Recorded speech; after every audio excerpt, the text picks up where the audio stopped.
చేసామని చెబుతున్నారు. అది నేలక ఇంకేమన్నా తాటి మట్ట? అసలు మీరు మనుషులేనా? ఏం సూపర్ 6 నెరవేర్చారా మీరు? సూపర్ 6తో పాటు 143 హామీలు నెరవేర్చారా? సూపర్ 6లో ఏదైతే ఆడబిడ్డ నీది ఏమైంది, నిరుద్యోగ వృత్తి ఏమైంది, ఏదైతే గ్యాస్ సిలిండర్ ఒకటే ఎందుకు ఇచ్చారు, అది కూడా 60 లక్షల మందికి కోత ఎందుకు వేశారు, ఆల్రెడీ ఈ గ్యాస్కి సంబంధించి డబ్బులు కట్టినాలకి డబ్బులు వెనక రావట్లేదని చెప్పి మొన్నే కదా మీ సమావేశంలో పాదసారథి డైరెక్ట్గా మీ మంత్రే చెప్పింది. 87 లక్షల మందికి ఇవ్వకుండా 67 లక్షలు అన్నారు. దాంట్లో కూడా 9 లక్షల మందికి ఇప్పటి వరకు ₹1 పడలేదని చెప్పి మొన్నే కదా మీ కోన శశిధర్ ఆయన ఏదైతే మీ సమావేశంలో చెప్పింది. మళ్ళీ ఎన్ని ఇచ్చేసామని చెప్తున్నారు. జాబ్ క్యాలెండర్ ఇవ్వకుండా జాబులు ఇచ్చేశారంట. అసలు జాబ్ క్యాలెండర్ మొన్న ప్రకటించారు, దాంట్లో ఎన్ని, అది కూడా 10,000 ఉద్యోగాలు. ఒక పోలీస్ డిపార్ట్మెంట్లోనే 20,000 ఖాళీ ఉన్నాయని చెప్పి హోంమంత్రి అనంత్ గారు అసెంబ్లీలో ప్రకటించారు. మళ్ళీ ఈ 10,000 దాంట్లో కూడా 3,000, అది కూడా ఎప్పుడు ఇస్తారో తెలియదు, ఇంకా నోటిఫికేషనే రాలా. జాబ్ క్యాలెండర్ జాబులు లేకుండా ఇచ్చినటువంటి గొప్ప వాళ్ళయ్యా బాబు మీరు. ఇది ఒక పక్క. ఇంకో పక్క చూస్తే లక్షల ఉద్యోగాలు ఇచ్చేసామని చెప్పి ప్రచారం. యాడిచ్చారు చెప్పండి? ఏ డిపార్ట్మెంట్లో ఇచ్చారు?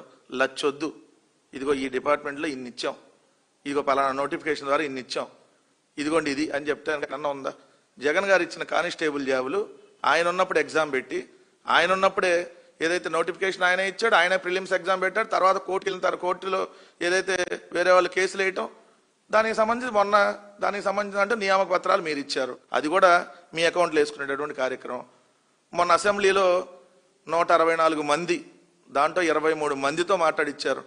ఆ 23 మంది జగన్ గారిని తిట్టడానికే. ఎందుకు అసలు అసెంబ్లీలో తీర్మానం పెట్టారంటే, చెల్లికి జరగాలి మళ్ళీ మళ్ళీ పెళ్లిలాగా మనకి తీర్మానాలు మళ్ళీ మళ్ళీ జరుగుతూనే ఉంటాయి, శంకుస్థాపనలు మళ్ళీ మళ్ళీ జరుగుతూనే ఉంటాయి. సో ఎందుకు పెట్టారనంటే, రెండో విడత 1,75,000 ఎకరాలు సేకరించబోతున్నారు. అందరికీ మైండ్ బ్లాక్ అయ్యేటటువంటి న్యూస్. మొట్టమొదట భూ సమీకరణ 29 గ్రామాల్లో ఏదైతే 34,000 ఎకరాలు రైతుల దగ్గర నుంచి 20,000 ఎకరాలు ప్రభుత్వమే, మొత్తం కలిపి 54,000 ఎకరాలు మొదటి విడత. అప్పుడు ఏం చెప్పాడు చంద్రబాబు నాయుడు గారు? ఇదే మొత్తం ఇది అంతర్జాతీయ స్థాయి నగరం అయింది, అందుకని 54,000 ఎకరాలతో మాస్టర్ ప్లాన్ సురాంగా బొరాంగా ఏదో ఉంది, అదేదో సింగపూర్ కంపెనీ, దాంతో మొత్తం ఏర్పాటు చేస్తున్నాం మాస్టర్ ప్లాన్ అన్నాడు. అయిపోయింది. 2024 ఎన్నికలకు ముందు ఏమన్నా చెప్పాడా రెండో విడత సేకరణ చేస్తా అని? అప్పుడు జరిగిందంతా అమరావతి మీద కదా డిస్కషన్, ఒక్కరోజు ఏమన్నా చెప్పాడా? కానీ ఇప్పుడు రెండో విడత భూ సమీకరణ 50 గ్రామాలలో 1,75,000 ఎకరాలు తీసుకోబోతా ఉన్నారు. దానిలో భాగంగా ఇప్పుడు మొదట 7 గ్రామాల్లో ప్రభుత్వ భూమి ఒక 4,000 ఎకరాలు, రైతుల దగ్గర నుంచి 16,000 ఎకరాలు, 20,000 ఎకరాలకు ఆల్రెడీ నోటిఫికేషన్ ఇచ్చారు. అవి కాకుండా ఇంకో 43 గ్రామాల్లో తీసుకోబోతున్నారు. అందుకని ఇప్పుడు రైతులు అడుగుతారు కదా, అమరావతికి అతిగతి లేదు, నువ్వు 2 ఏళ్ళు అయింది, పైన మీరే ఉన్నారు, కింద మీరే ఉన్నారు, అమరావతికి ఏదైతే చట్టబద్ధత తీసుకొని వస్తా అన్నారు కదా, అమరావతిని పార్లమెంట్లో బిల్లు పెడతా ఉన్నారు అని చెప్పి ఇప్పుడు రైతులు అడుగుతున్నారు. కాబట్టి దీన్ని చూపించేసి ఇదిగోండి రెజల్యూషన్ పాస్ చేసాం, అక్కడ వాళ్ళు కూడా ఓకే అనేస్తున్నారు, అది అయిపోయిద్ది, వాళ్ళ రేపు అయింది, ఎల్లుండి అయిద్దని వాళ్ళని మభ్య పెట్టేసి మరొకసారి భూ సమీకరణ చేయడానికి వేసినటువంటి ఎత్తుగడ అనేది క్లియర్గా కనపడతా ఉంది. ఇక్కడ ఇంకొక విషయం మనం చర్చించాల్సినటువంటి అంశం, దీంట్లో నారా లోకేష్ అనే అతను నోటికి ఏది వస్తే అది వాగటం అతనికి అలవాటు అయిపోయింది. ఏముంది, అడ్డదారిలో డబ్బులు వచ్చేస్తున్నాయి.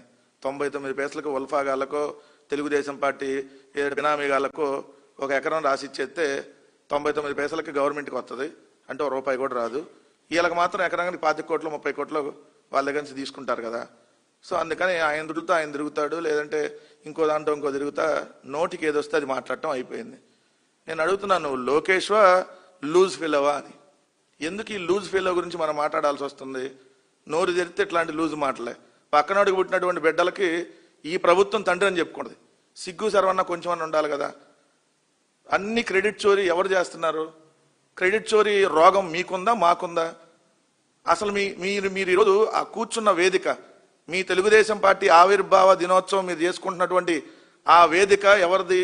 ఏదైతే నందమూరి తారక రామారావు గారిది. పార్టీ నీది కాదు, మీ తాత ఖర్జూరపు నాయుడుది కాదు, లేదంటే మీ నాన్న చంద్రబాబు నాయుడుది కాదు. ఎవరిదా పార్టీ? ఏదైతే దివంగత నేత నందమూరి తారక రామారావు గారు స్థాపించినటువంటి తెలుగుదేశం పార్టీ.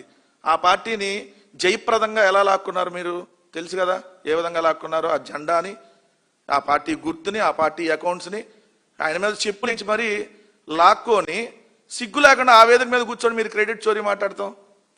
మీరు కూర్చున్న పార్టీ మీది కాదు, మీరు ఆ పార్టీని లాక్కున్నారు, మీరు ఆ పార్టీని దొబ్బేశారు. ఇంకా గట్టిగా చెప్పాలంటే రామారావు గారిని దొబ్బేసి మీరు ఆ పార్టీని మీరు లాక్కున్నారు. లాక్కొని ఆ వేదిక మీద కూర్చొని సిగ్గు లేకుండా మళ్ళీ మీరు మాట్లాడుతున్నటువంటి మాటలు ఎవరు క్రెడిట్ చోరీ చేశారు? అసలు మీరు రామారావు గారి గురించి మాట్లాడే హక్కు నీకు కానీ నీ బాబు చంద్రబాబుకి కానీ ఉందా? అసలు మీరు ఆ వేదిక అసలు ఆవిర్భావ దినోత్సవం చేసుకునే రైట్ అసలు మీకుందా? పిల్లనిచ్చినటువంటి మాకు చెప్పులేయించి ఆయన స్త్రీలోలుడుగా ఆయన మీద నగ్నంగా ఈనాడులో కార్టూన్ లేపించి ఆ పార్టీని లాక్కొని మళ్ళీ అదే వేదికగా కూర్చొని క్రెడిట్ చోరీ గురించి మాట్లాడుతున్నావా? మీ నాన్న వీ డోంట్ నీడ్ ఎన్టీఆర్ అన్నాడు, నువ్వు అప్పుడు చెడ్డీలు వేసుకున్నావేమో నాకు తెలియదు.